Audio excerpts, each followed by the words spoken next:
Radio Publique Africaine.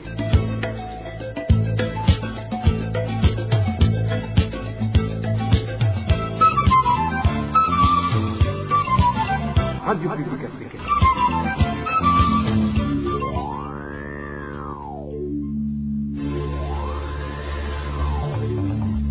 C'est le moment de suivre le journal parlé en français. À la présentation, Émile Nivasumbo. Bonsoir et bienvenue dans le journal du 21 février 2024, la date qui coïncide avec la journée internationale de la langue maternelle. Le Kirundi joue un grand rôle dans la transmission du savoir et la culture burundaise. Et vous allez suivre la déclaration du secrétaire permanent au ministère de l'Éducation nationale. Au cours du journal, nous allons également vous parler des réfugiés burundais grièvement blessés à coups de machette dans le camp de transit de Kalobeyei, c'est au Kenya. Il ne leur reste que 10 mois pour retourner dans leur pays natal. Le chargé de questions des réfugiés dans la province de Kigoma a mis en garde les réfugiés burundais de Nyarugusu en Tanzanie. Vous allez le suivre également tout à l'heure. Et de nombreux Burundais peinent à effectuer leurs activités génératrices de revenus à cause de la carence du courant électrique. Les habitants de Rugombo vont s'exprimer dans cette édition. Tout de suite, le développement des titres.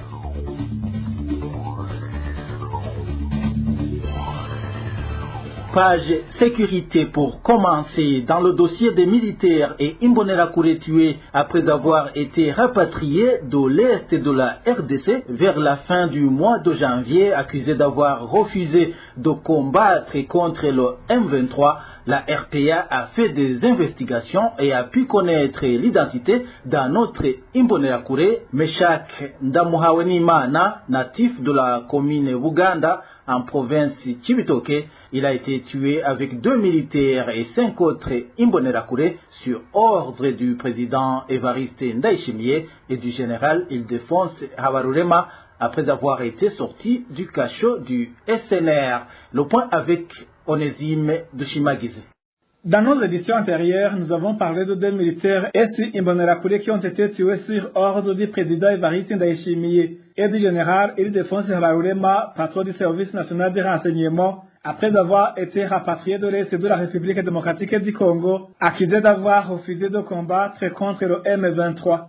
Après des semaines d'investigation, la RPA a pu identifier quelques-unes de ces victimes. Aujourd'hui, nous parlons d'un Imbonerakure du nom de Meshak Ndamuhawenimana, natif de la colline Nyamitanga, à la 2e transversale en commune de Buganda de la province de Chibitoke. Selon les informations en provenance des habitants de la colline Nyamitanga, Meshak Ndamuhawenimana habitait sur la 4e transversale et était un des Imbonerakure connus dans des cas d'assassinat, surtout des opposants politiques, et dans des actes de vol à main armée commis envers de simples citoyens arrêtés au niveau de la rivière Rusizi en provenance de la République démocratique du Congo. Ces derniers étaient tués après avoir été dépourvus de leurs avoirs par cet Imbonerakure Meshak Ndamuhawenimana et jetés dans la rivière Rusizi. Pour les habitants de la commune Buganda, la mort de Meshak Ndamuhawenimana est un ouf de soulagement pour eux, car Meshak se comportait comme un prédateur des êtres humains. Meshak Ndamuhawenimana a été donc tué dans la nuit du 30 janvier dernier en zone Gatumba de la commune Mutimbuzi, avec 5 autres Imbonerakure et 2 militaires par des agents du service national de renseignement sur ordre du président Evariste Ndayishimiye et du général Ildefonse Habarurema, responsable de son service au niveau national. Les 8 victimes ont été toutes jetées dans une fosse commune dans la localité où ont été enterrés les Tutsis congolais de la communauté Banyamulenge, sauvagement massacrés en août 2004. Ces 2 militaires et 6 Imbonerakure qui ont été tués étaient incarcérés dans le cachot de la documentation. Ils ont été embarqués à bord d'un véhicule ayant le numéro d'immatriculation D6403 de ce même service de renseignement, conduit par un certain Désiré, accompagné du prénommé Albert, qui est souvent utilisé dans l'assassinat des personnes arrêtées par le service national de renseignement. Toujours en page sécurité, 8 Burundais hébergés dans le camp de transit des réfugiés de Kalobeyei au Kenya ont été blessés la nuit dernière par les Sud-Soudanais suite aux disputes qui ont pris une autre tournure. Parmi les blessés, 7 sont dans un état critique. Les détails avec Josiane Mouzanez. Ces disputes entre Burundais et Soudanais ont commencé vers 20h de ce lundi. À ce moment-là, ils étaient en train de puiser de l'eau, une tâche quotidienne qui s'est par après transformée en combat acharné. Selon nos sources, aussitôt que les Soudanais ont su que les Burundais sont en train de se battre avec les leurs, ils sont accourus munis de machettes. Au cours de ces combats, 8 Burundais ont été blessés au niveau de la tête et 7 d'entre eux ont été frappés à la machette. Un des Burundais réfugiés dans ce camp de Kalobéi témoigne. Les disputes ont commencé à 20h15. Ils étaient en train de puiser de l'eau et un Soudanais est venu semer le trouble parmi les réfugiés en les frappant. Quand ils l'ont attrapé pour le punir, il s'est fait pour mort et les autres réfugiés soudanais sont venus en courant. Les Burundais qui ont été blessés à coups de machette sont au nombre de 7 car les Soudanais sont venus munis de machettes. Ce n'est pas la première fois que de tels conflits opposent les Burundais aux Soudanais. Souvent, comme notre source l'indique, les deux communautés se disputent sur des choses qu'ils doivent partager ensemble, à savoir la nourriture et l'eau. Par exemple, nous pouvons nous chamailler lorsque nous puisons de l'eau à cause de leur arrogance. Ainsi, ils ne veulent pas se mettre à la queue comme d'autres réfugiés. Ils usent de la force et sont souvent munis de couteaux. Et lorsque les choses empirent, tous les autres réfugiés soudanais viennent en courant et cassent tout sur leur passage en fracassant les portes. Cette bataille entre les réfugiés en provenance du Burundi et ceux du Soudan a pris fin lorsque la police kenyane est intervenue en utilisant les gaz lacrymogènes. Les réfugiés burundais de ce camp de Kalobéi, qui est normalement un camp de transit qui accueille les demandeurs d'asile, demandent avec insistance au HCR ainsi qu'à leur pays d'accueil, le Kenya, d'assurer leur sécurité avant que la situation n'empire. Restons dans les camps des réfugiés burundais, mais parlons cette fois de la Tanzanie où la nouvelle campagne de démolition de petites boutiques appartenant aux réfugiés burundais du camp de Nyarugusu dure maintenant plus d'une semaine et cause de nombreux problèmes. Les réfugiés ne trouvent plus où s'approvisionner. Plus de détails avec Eric Nyonzima. Ce sont des agents de sécurité d'Aloka d'Isung accompagnés par des policiers et quelquefois certains responsables du camp qui mènent l'opération de démolition de petites boutiques et salons de coiffure appartenant aux réfugiés burundais du camp de Nyarugusu. Cette opération a débuté le 12 de ce mois. Seules les zones habitées par les réfugiés burundais sont concernées. Chaque maisonnette où l'on faisait du petit commerce a été détruite. Aucune ne reste. Lorsqu'ils ont démoli les marchés, ils nous demandaient de faire le petit commerce à la maison. Mais maintenant, c'est curieux parce qu'ils nous empêchent quelques activités génératrices que ce soit. S'ils trouvent une petite maison à usage de kiosque, ils la détruisent. La situation se présente ainsi.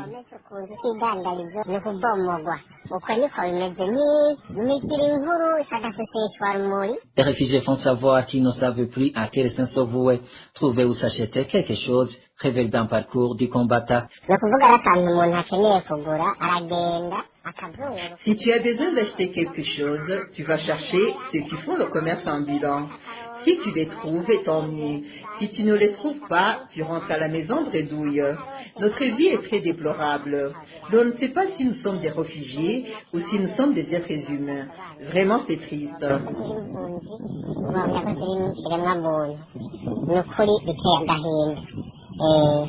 Ces réfugiés font savoir néanmoins que toutes ces persécutions ne visent qu'à les contraindre au rapatriement.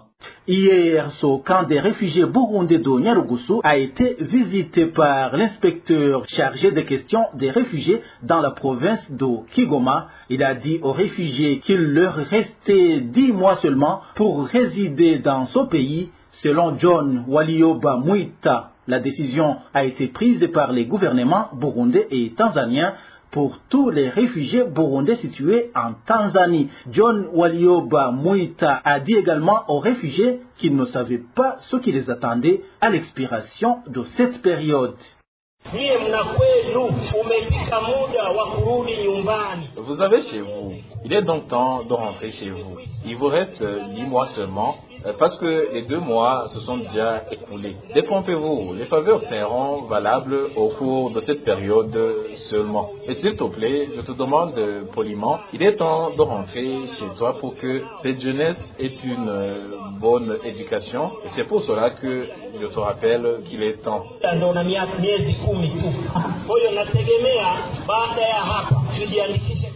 J'espère qu'après, vous serez très nombreux à s'inscrire pour un rapatriement digne des maîtres humains. Après cette période, je n'en sais rien de ce qui va suivre.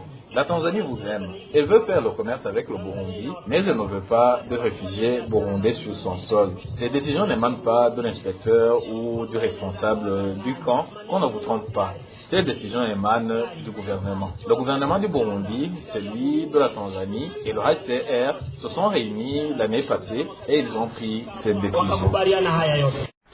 Il était prévu que cet inspecteur chargé des questions des réfugiés dans la province de Kigoma et sa délégation visitent aujourd'hui le camp d'Nduta. Le message reste le même, rappeler aux réfugiés burundais de rentrer dans leur pays d'origine.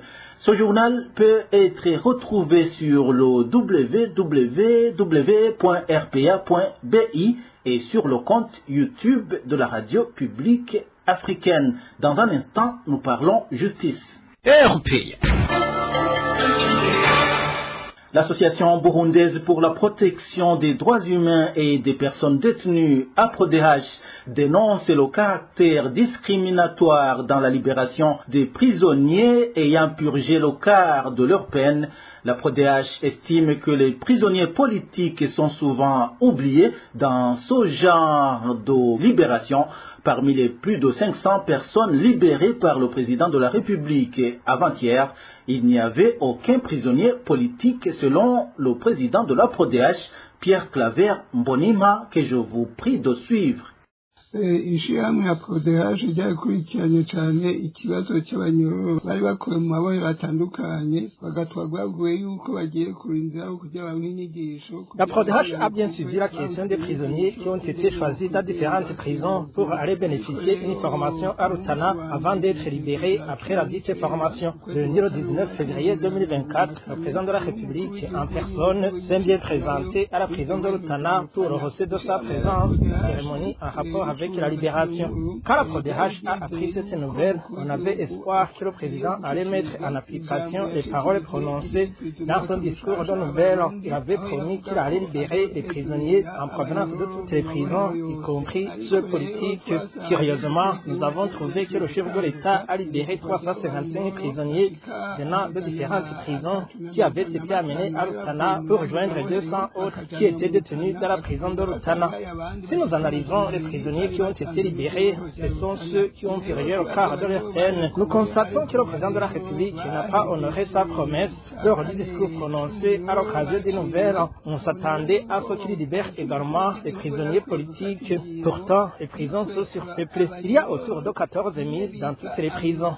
Alors, le président de la République devrait prendre la décision de gracier les prisonniers pour que dans les prisons, il reste ceux qui ont commis des infractions graves. Sinon, mettre les prisonniers en liberté provisoire, c'est la routine du ministère de la Justice. Avec la participation du président de la République dans de telles cérémonies, ça signifiait qu'on devrait libérer tous les prisonniers comme ça se faisait à l'époque monarchique. À cette époque, lorsque le roi entrait dans une prison et quand il sortait, c'était la libération des prisonniers. Nous espérons qu'un jour, le président de la République honorera sa promesse pour libérer beaucoup de prisonniers, y compris ceux politiques, car aucun chef d'État dans le monde ne peut réussir en dirigeant un pays tout en gardant dans les maisons carcérales des prisonniers politiques.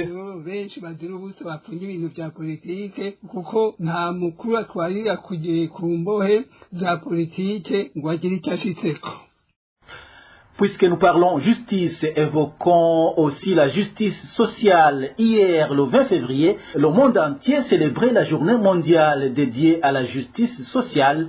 Dans un communiqué sorti par la PARSEM à l'occasion de cette journée, elle indique que cette justice suppose l'égalité des droits des peuples et des possibilités pour tous les peuples de vivre sans discrimination et de bénéficier des progrès économiques et sociaux. Cette journée tient sur l'égalité des droits pour tous les peuples et les possibilités pour les êtres humains de vivre sans discrimination et de bénéficier des progrès économiques et sociaux. Cela alors renvoie au niveau de l'analyse de la croissance économique, de la croissance des revenus et des emplois. Normalement, pour parler de la justice sociale, on ne devait pas se limiter sur la croissance économique dans un pays, mais aussi la répartition de cette croissance, la répartition des revenus, les droits de l'homme, la dignité de l'homme, la liberté d'expression, les notions comme la protection sociale, l'habitat décent, accès à l'alimentation, accès à la santé. On ne devait pas parler de justice sociale qui gagne partie de la population, n'accède pas à la santé, n'accède pas à l'alimentation, n'accède pas à un habitat décent, à la protection sociale et à un système de pension viable permettant aux gens de continuer à vivre décemment et dans l'âge de la vieillesse. Donc tout ça montre comment la répartition, comment une société s'organise pour faire face à ces défis. Il faut analyser aussi la liberté d'entreprise. Et est-ce que les gens ont l'accès aux facteurs de production, la libre d'entreprise, le droit de propriété, l'égalité de tous devant la loi sans discrimination? Est-ce que la répartition budgétaire permet à ce que la croissance économique fait apparaître la classe moyenne pour limiter que la richesse nationale soit accaparée par une élite, une poignée d'hommes à travers les actes de corruption, de concussion et de détournement des fonds publics? Ce sont des facteurs qui peuvent limiter le renforcement de la vie sociale. Faustin Ndikumana, président de cette organisation qui lutte pour l'évolution des mentalités et le changement de comportement, indique qu'au Burundi, le chemin est encore long tant que les aspects de cette justice sociale sont toujours problématiques. Il ajoute que pour donner un résultat positif au progrès prétendu du Burundi développé de 2040-2060, il faudra développer également les aspects de cette justice sociale. Et aujourd'hui, c'est la journée internationale de la langue maternelle. Je vous le disais en titre, le Kirundi joue un rôle prépondérant non seulement dans la transmission du savoir, mais aussi pour véhiculer les mœurs et la culture burundaise. Déclaration du secrétaire permanent au ministère de l'Éducation à l'occasion de cette journée. Frédéric Wangirinama signale toutefois que le chemin est encore long pour promouvoir la langue nationale dans la mesure où la jeunesse burundaise est sans cesse attirée par l'Occident et ses coutumes. On l'écoute.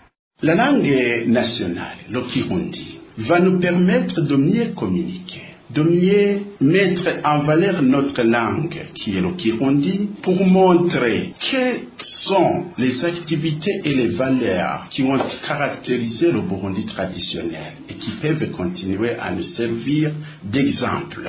On sait très bien que dans le Burundi traditionnel, il y avait des activités qui permettaient à ce que certains métiers soient réalisés avec une réussite exemplaire. Il s'agissait par exemple la chasse, il s'agissait également la danse, il s'agissait également Chibiri.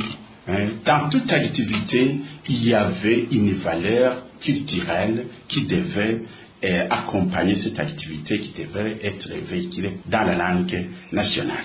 On pourrait dire que la langue nationale permet à nous unir. Le Kirundi permet aussi de véhiculer les valeurs culturelles. Ça permet aussi de véhiculer les enseignements, que ce soit à l'école, mais également en commençant par le foyer familial. Il reste encore un grand chantier dans la valorisation de la langue maternelle, le Kirundi. C'est pour dire que les chercheurs sont interpellés à ce qu'on puisse réécrire tout ce qui est valeur culturelle basée sur la langue kirundaise. Frédéric Wangirinama, c'est le secrétaire permanent au ministère de l'Éducation nationale et de la recherche scientifique. Une courte pause et nous abordons la page gouvernance. Il y a des grognes chez certains travailleurs de l'autorité de l'aviation civile du Burundi chargés de la sécurité suite à l'utilisation des machines archaïques pendant le contrôle des passagers. Ces employés réclament un matériel approprié pour bien exercer leur travail. Emmanuel Nyungeko nous en dit plus. Les employés de l'autorité de l'aviation civile du Burundi désapprouvent les mauvaises conditions de travail pour ceux qui sont chargés de la sécurité. Selon eux, les machines utilisées pendant le contrôle sont archaïques, ce qui, parfois, ne leur permet pas de bien détecter certains objets. Un des travailleurs témoigne. Les employés chargés de la sécurité à l'aéroport international de Bujumbura ont un sérieux problème lié au manque de matériel, ce qui handicape leur travail quotidien. Ils sont en possession des machines qui sont archaïques car les dates de l'implantation de ce service de sécurité de l'aéroport en 2006, au moment où ailleurs il y a des machines modernes. Leurs machines ne sont pas dotées de logiciels pouvant détecter par exemple des stupéfiants et autres objets prohibés. Les conséquences de ce dysfonctionnement du service de sécurité ne manquent pas. Ces employés indiquent qu'au mois de janvier dernier, un bagage contenant des ivoires est passé inaperçu à l'aéroport international de Bujumbura et a été saisi à l'aéroport de Nairobi au Kenya. L'autre problème soulevé concerne le contrôle des personnes dites VIP. Une machine utilisée à cette fin n'est plus fonctionnelle depuis quelques années. D'autres machines tombées en panne depuis 3 ans et qui causent la paralysie des activités. Et celle qui était placée dans un endroit réservé pour le contrôle des passagers de la catégorie des VIP. Cette salle est pour le moment fermée et tous les passagers passent ensemble sans distinction. Cela blouit alors les travailleurs car ils ne parviennent pas à identifier les passagers ordinaires et ceux dits VIP. Ces derniers se fâchent et arguent qu'ils ont été mal traités. Ces travailleurs de l'autorité de l'aviation civile du Burundi demandent de ce fait d'être dotés du matériel suffisant et approprié pour bien exercer leur travail. La rédaction de la RPA a contacté Joël Nkurabagaya, directeur général de l'autorité de l'aviation civile du Burundi. Il nous a répondu qu'il était à réunion et nous a donné rendez-vous plus tard. Mais lorsque nous avons tenté de le contacter pour la 2e fois, il était injoignable. De nombreux vols du matériel de la Régie des eaux sont signalés ces derniers jours sur la colline Gahahe, située en zone Rubirizi de la commune Mutimbuzi. Nous sommes dans la province Bujumbura. Selon les habitants de la place, certains de ces voleurs sont déjà connus. Ils demandent que la justice fasse son travail. Les détails avec Vicky Chris Ninheretz. Les habitants de la colline Garahi font savoir que le vol du matériel de la Régie des eaux prend de plus en plus des allures inquiétantes. Néanmoins, certains de ces malfaiteurs ont pu être identifiés et arrêtés, comme en témoigne cet habitant de la place. En date du 16 février 2024, on a été réveillé par un vacarme assourdissant. Une fois dehors, on s'est rendu compte que ça venait du ménage des environs et on a été voir ce qui se passait. On s'est alors rendu compte qu'il s'agissait des voleurs attrapés en flagrant délit alors qu'ils avaient déjà enlevé une vanne et un compteur d'eau. Autre chose, c'est que ces voleurs sont connus de la population. Il s'agit de 2 Imbonerakure prénommés Eli et Satbi. Tous les 2 font partie de l'équipe qui assure la sécurité de notre localité. Malheureusement, leurs complices ont pu s'échapper. L'essentiel est qu'on sait à présent que le groupe de voleurs est composé par ceux-là même qui sont soi-disant chargés de la sécurité. Ayant constaté que l'impunité a été érigée en mode de gouvernance, ses habitants demandent à la justice de sévir pour que ce banditisme puisse être éradiqué. Nous demandons que la justice fasse correctement son travail parce que le constat est que chaque fois que ces voleurs sont arrêtés, ils passent le temps de l'arroser en prison car les responsables font tout pour les en sortir alors qu'ils ne font que détruire les infrastructures et matériels. Alors que la justice se ressaisisse et coupe court avec cette attitude. Malgré ces magouilles judiciaires, les habitants de la place se réjouissent du fait que les 2 malfrats attrapés en flagrant délit ont par la suite été conduits à la prison d'Okawezi. Toutefois, la population de Garahe demande que des enquêtes soient diligentées afin que leurs complices soient aussi mis aux arrêts. Pour clore cette édition, parlons de cette persistance du manque du courant électrique en commune Rugombo de la province Chibitoke. Actuellement, les habitants de Rugombo qui ont besoin d'électricité pour faire leur travail sont envahis d'inquiétude pour leur avenir. Le point avec Dani Claire, il la trouve. 1 heure de temps est la durée maximum que la population de la commune de Lugombo peut avoir le courant électrique. Les habitants de cette commune ayant des activités qui nécessitent le courant électrique indiquent qu'ils sont actuellement désœuvreux suite à son manque du courant électrique. En ce qui concerne le courant électrique en commune de Lugombo, la situation est vraiment alarmante. Les activités sont paralysées. Vous savez que le courant électrique joue un rôle important dans la vie de la population. Vous imaginez alors la suite lorsqu'il y a coupure de courant tous les jours de la semaine. Vous comprenez qu'il doit y avoir beaucoup de conséquences. Ça fait plus de 8 mois que ce problème de coupure répétitive du courant électrique s'observe ici à Lugombo. Quand il réapparaît, il nous dit que le temps de la rosée. La coupure peut commencer à 8 heures du matin jusqu'à 22 heures. Donc, que pouvons-nous faire avec ce courant qui revient à 22 heures du soir? Face à une telle situation, la population de la commune de Lugombo ne cesse de se demander quel péché a-t-elle commis à tel point que le Burundi soit le seul pays de l'EAC qui manque toujours du courant électrique. Voir la façon dont nous manquons le courant électrique au Burundi, nous nous posons la question de savoir si le Burundi est le pays le plus vaste de l'EAC qui utilise beaucoup d'électricité. Ce qui expliquerait pourquoi on en manque souvent. Pourquoi au Rwanda ce problème n'existe pas. Chez nous, nous faisons face à ce problème de coupure du courant électrique depuis 2015. Qu'est-ce qui se passe? Les lamentations sont multiples au sein de la population. Presque toutes les activités ont été suspendues. Nous pouvons passer toute la journée sans avoir le courant électrique. Ceux qui ont investi dans les activités génératrices de revenus utilisant le courant électrique, comme les moulins, n'exercent plus. La population passe la nuit sans rien manger. Ceux qui ont des postes à souder sont en difficulté. Donc, c'est le chaos. Même ceux qui vendent du lait ne cessent d'enregistrer des pertes à faire mal. La population de la commune de Lugombo demande au gouvernement de se réveiller et de trouver des solutions à son manque du courant électrique. Et si ce problème serait lié à l'incompétence des responsables de la régie des eaux, et demande qu'ils soient limogés de leurs fonctions et remplacés par ceux qui sont capables de faire mieux. Quand tu es incapable de faire mieux, il faut céder la place aux autres. Nous supplions au gouvernement burundais d'agir face à ce problème. Si le responsable de la régie des eaux et le ministre en charge de l'électricité ne sont plus en mesure de trouver des solutions, qu'ils soient limogés de leurs fonctions et remplacés par ceux qui peuvent faire mieux. Rien ne sert de les maintenir là sans aucun résultat. En Tanzanie, la présidente de la République a chassé tous les responsables de ce domaine qui étaient incapables. Qu'est-ce qui manque donc au Burundi? La rédaction de la RPA a essayé de joindre Georges Ichihagazeko, responsable de la régie des eaux en commune et Lugombo, pour de plus amples éclaircissements, mais sans y parvenir. Voilà, c'est par ici que nous mettons un point final au journal du 21 février 2024. Merci de nous avoir suivis à la présentation. C'était Émile Nivasumba. Au revoir.